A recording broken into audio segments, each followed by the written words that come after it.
गिरते हैं शहसवार मैदान जंग में, ओ तफ़ल ही क्या गिरेगा जो घुटनों के बल चले। नमस्कार दोस्तों, मैं राम नारायण साहित्य सागर एकेडमी के यूट्यूब चैनल पे आपका स्वागत और अभिनंदन करता हूँ। गैंग्रीन को हम लोग पढ़ चुके थे और उसमें अज्ञेय जी के जीवन परिचय, उनके साहित्यिक परिचय, गैंग्रीन का पठन पाठन हम लोग कर लिए थे। महत्वपूर्ण पंक्तियाँ उसमें की रह गई हैं जो आज की इस क्लास में हम देखेंगे। तो चलिए पहले हम महत्वपूर्ण पंक्तियों को देखेंगे, अंत तक बने रहिएगा। ये जो पंक्तियाँ हम लिखवा रहे हैं बहुत ही महत्वपूर्ण है। इससे बाहर अगर इसमें से गैंग्रीन से पंक्तियाँ दे करके अगर पूछा जा रहा है तो इससे बाहर आपका कुछ जाएगा नहीं, ये पूरा विश्वास है। प्रमुख पंक्तियाँ या उदाहरण, जो पहला है हम यहाँ से लेते हैं। मैंने देखा उन आँखों में कुछ विचित्र सा भाव था। ये लेखक मैं शैली में लिखी गई कहानी है। मैंने देखा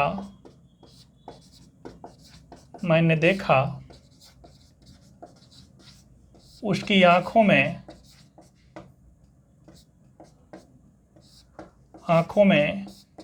एक विचित्र सा भाव था। विचित्र सा भाव था।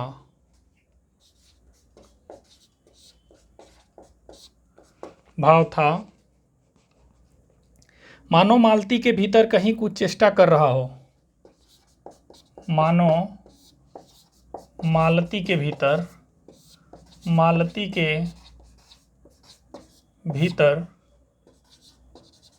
कहीं कुछ चेष्टा कर रहा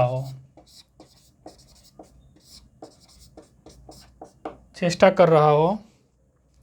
किसी बीती हुई बात को याद करने की। किसी बीती हुई बात को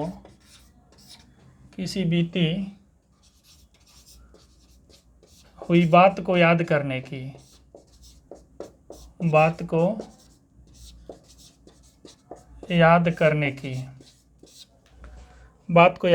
की।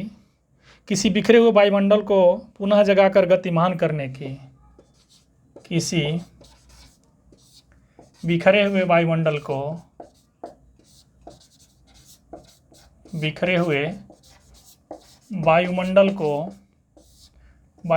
को पुनः जगाकर गतिमान करने की। पुनः जगाकर गतिमान करने की। यह सब अकेलेपन में ही होता है, ये सारी चीज़ें, और इसका ही चित्रण इन्होंने किया हुआ है। किसी टूटे हुए व्यवहार तंतु को पुनर्जीवित करने की। किसी टूटे हुए व्यवहार तंतु को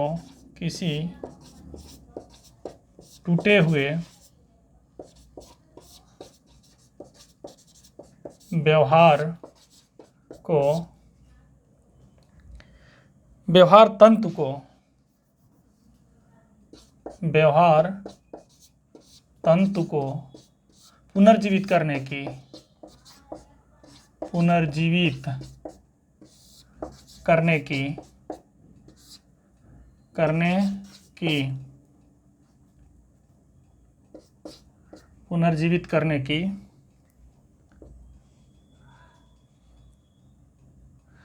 और चेष्टा में सफल न हो रहा हो।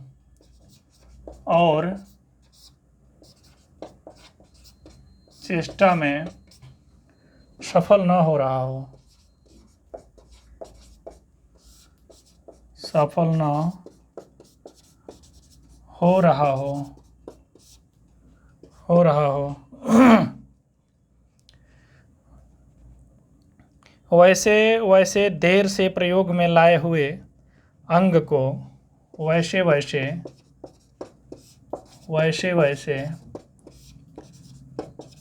देर में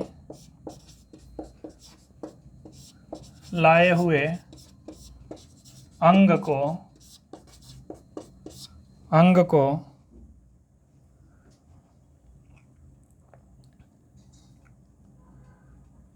व्यक्ति एकाएक उठाने लगे और पाए कि वह उठता ही नहीं है।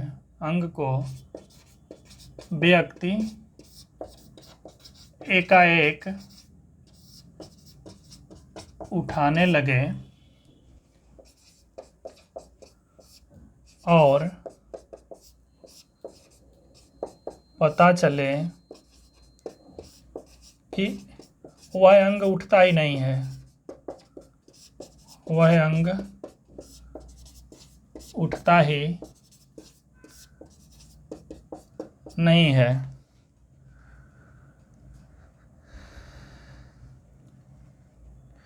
पंक्ति लंबी हो जाएगी, बीच में थोड़ा सा छोड़ देते हैं। किसी जीवित प्राणी के गले में किसी मृत जंतु का तोक डाल दिया गया हो। किसी जीवित प्राणी के गले में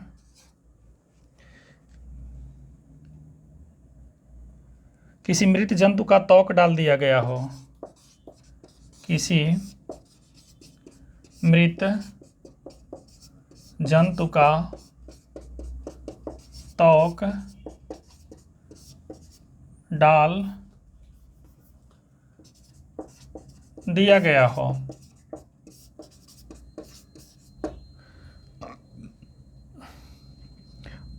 वह उसे उतार कर फेंकना चाहे पर उतार न पाए। वह उसे उतार कर फेंकना चाहे पर फेंक ना पाए। ये पहली पंक्ति थी। इसमें जो मालती है उसकी व्यथा का चित्रण गेय जी ने किया हुआ है कि वह चाहती है अपनी सारी परिस्थितियों को दबा करके खुश रहने की, और वो मृत व्यक्ति का उस पे आवरण पड़ा हुआ है, उसको उतार कर फेंकना चाहती है, लेकिन वो फेंका नहीं जा सकता, क्योंकि परिस्थितियाँ तो कितना देर तक हम छिपा सकते हैं अपनी परिस्थितियों को। ज़्यादा देर तक परिस्थितियाँ छिपती नहीं है, सच्चाई ज़्यादा देर तक छिपती नहीं है। वो भाव भंगिमाओं के थ्रू वो पता ही चल ही जाता है कि व्यक्ति की सामाजिक, आर्थिक, राजनैतिक या कोई भी परिस्थिति हो कैसी है, अंदाज़ा लगाने वाला सामने वाला व्यक्ति अंदाज़ा लगा ही लेता है। तो इस पंक्ति में वही है। अब दूसरी पंक्ति को हम देखेंगे। ये हो गया पहली। ये दूसरी पंक्ति के देख लेते हैं। ये छोटा कथन है। मुझे ऐसा लग रहा था इस घर में जो छाया घिरी हुई है वह अज्ञात रहकर भी मानो मुझे भी बस में कर रही है। मुझे ऐसा लग रहा था, लेखक कह रहा है, मुझे ऐसा लग रहा था कि इस घर पे जो छाया घिरी हुई है, इस घर पर जो छाया घिरी हुई है,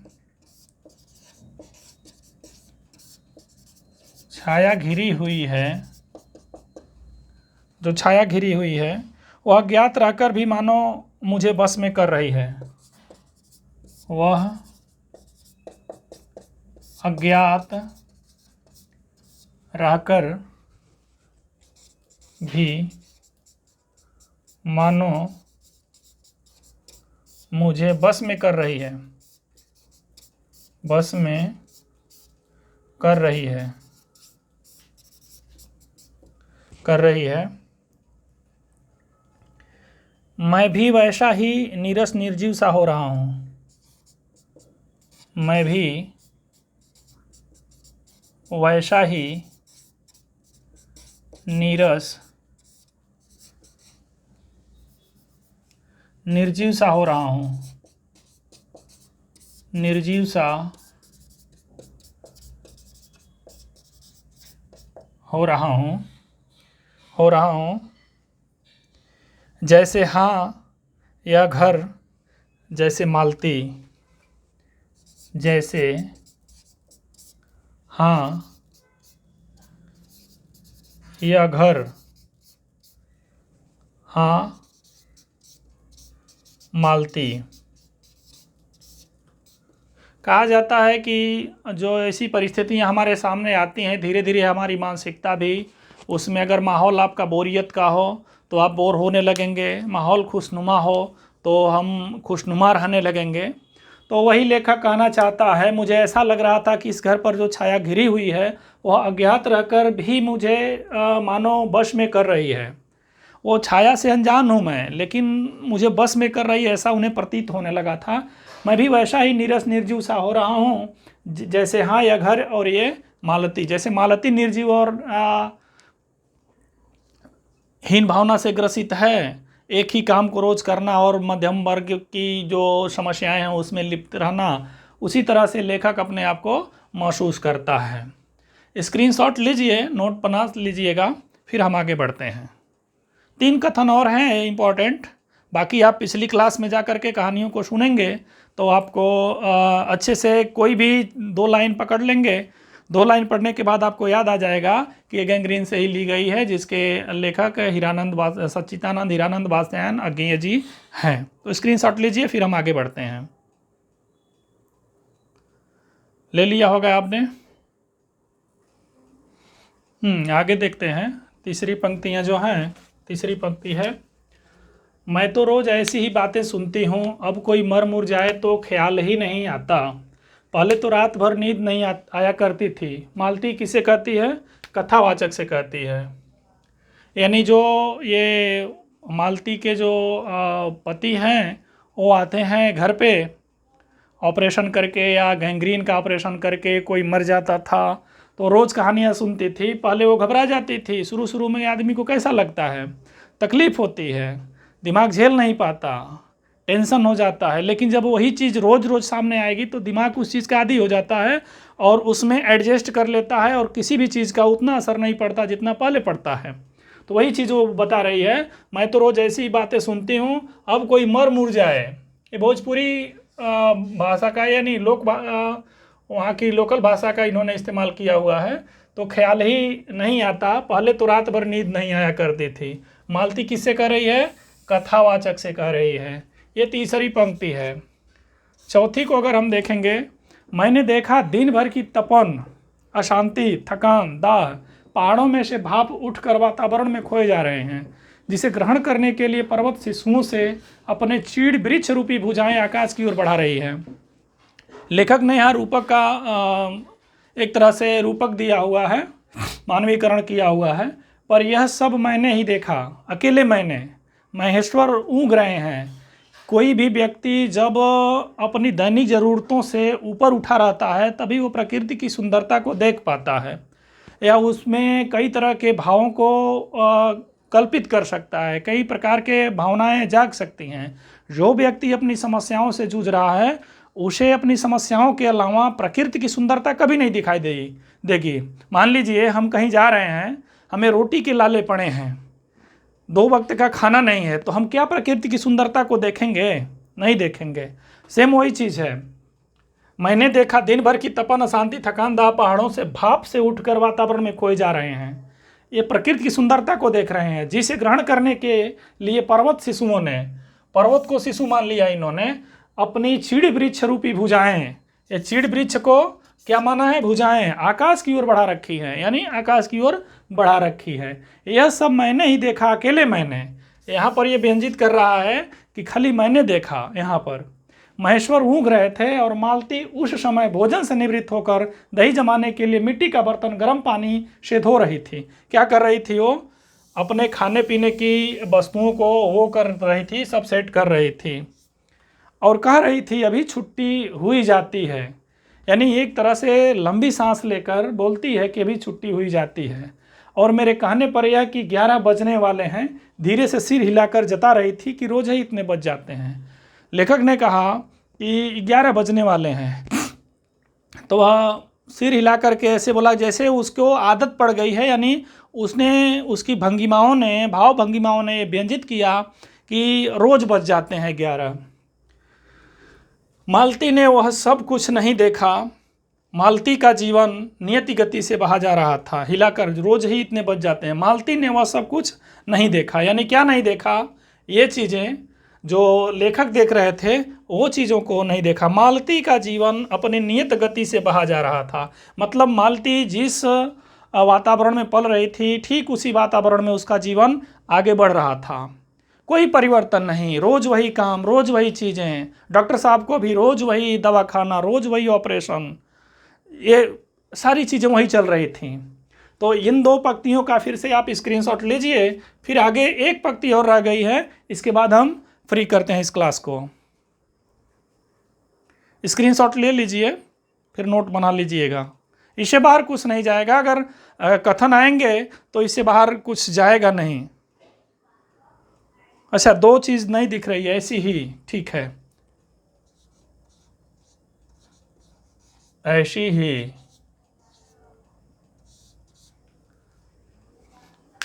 ले लीजिए, सुधार कर लीजिएगा उसको।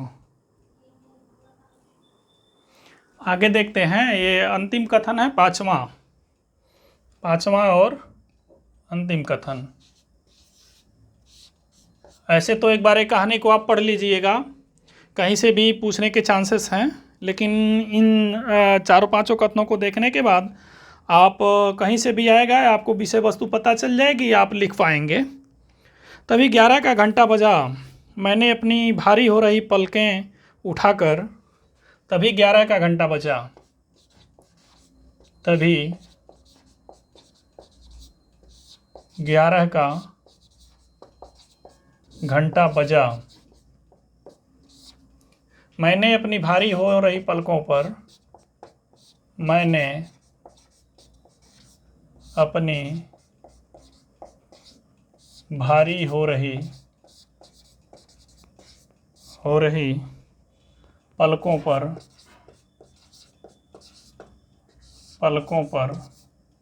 भारी हो रही पलकों पर, गलत हो गया है, भारी हो रही पलकें उठाकर,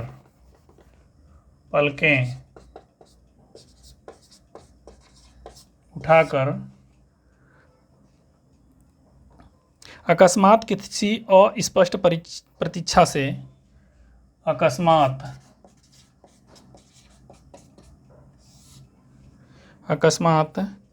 किसी अस्पष्ट प्रतीक्षा से, किसी अस्पष्ट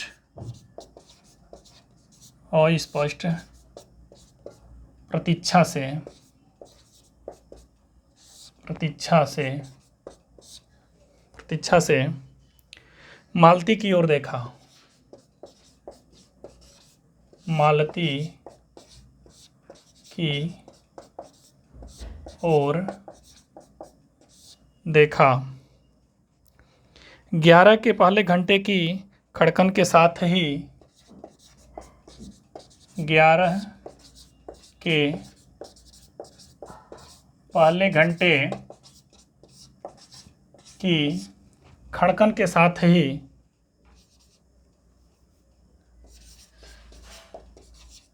खड़कन के साथ ही मालती की छाती एकाएक फफोले की भांति उठी, मालती की छाती एकाएक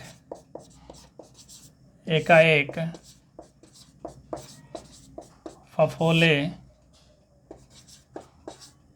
की भांति उठी और धीरे धीरे बैठने लगी, और धीरे धीरे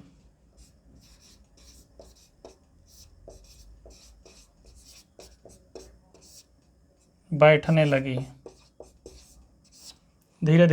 लगी, और घंटा ध्वनि के कंपन के साथ ही, और घंटा ध्वनि के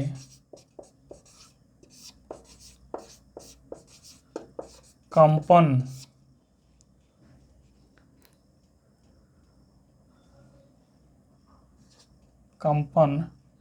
के साथ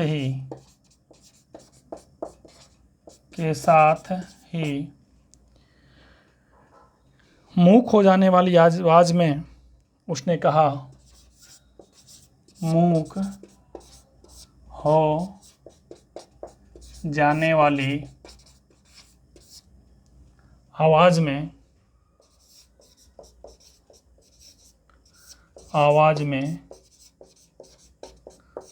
उसने कहा, लंबी सांस लेकर के कहा, 11 बज गए। 11 बज गए। यहीं पर कहानी ख़त्म होती है। तभी 11 का घंटा बजा। मैंने अपनी भारी हो रही पलकें उठाकर अकस्मात किसी अस्पष्ट प्रतीक्षा में मालती की ओर देखा। 11 के पहले घंटे की खड़कन के साथ ही मालती की छाती एकाएक फफोले की भांति उठी और धीरे धीरे बैठने लगी और घंटा ध्वनि के कंपन के साथ ही मूक हो जाने वाली आवाज़ में उसने कहा, 11 बज गए। कहानी यहीं पर समाप्त होती है। इस तरह से हम गैंग्रीन जो कहानी थी हमारे यूजीसी नेट जेआरएफ के पाठ्यक्रम में, ये यहाँ पर समाप्त होती है। इसके पहले वाली क्लास को आप लोग एक बार सुन लीजिएगा, 2 बार सुन लीजिएगा, और ये जो कथन हैं इनको आप लोग थोड़ा अच्छे से देख लीजिएगा। तो मुझे आशा ही नहीं, विश्वास है कि इससे बाहर कोई प्रश्न शायद ही जाए। 99.9% नहीं जाएगा, क्योंकि हमने इतने अच्छे से कवर किया हुआ है इसको। तो इसका स्क्रीनशॉट लीजिए। और इसके पहले हमने भक्ति काल के सूर तुलसी, कबीर, जायसी, मीरा, गेय और भारतेंदु हरिश्चंद्र, इनके साथ साथ नेट जेआरएफ की 8-9 कहानियों को हम पढ़ चुके हैं। आगे हम दूसरी कहानी हम लेंगे, कोशी का घटवार। इसके बाद जो हम क्या पढ़ेंगे, कोशी का घटवार। कोशी का घटवार, ये कहानी हम पढ़ेंगे आगे की क्लास में, यानी कल आगे जो है ये हम कोशी का घटवार पढ़ेंगे। अगर अभी तक आपने साहित्य सागर एकेडमी को, यहाँ पे लिखा है साहित्य सागर एकेडमी को, अगर आपने सब्सक्राइब नहीं किया है तो इसको सब्सक्राइब कर लीजिएगा, बेल आइकन को दबाना मत भूलिएगा। नेट जेआरएफ है, हिंदी की जो भी क्लासेस हैं, ये बहुत ही बेहतरीन तरीके से हमने कंटेंट को रेडी किया हुआ है।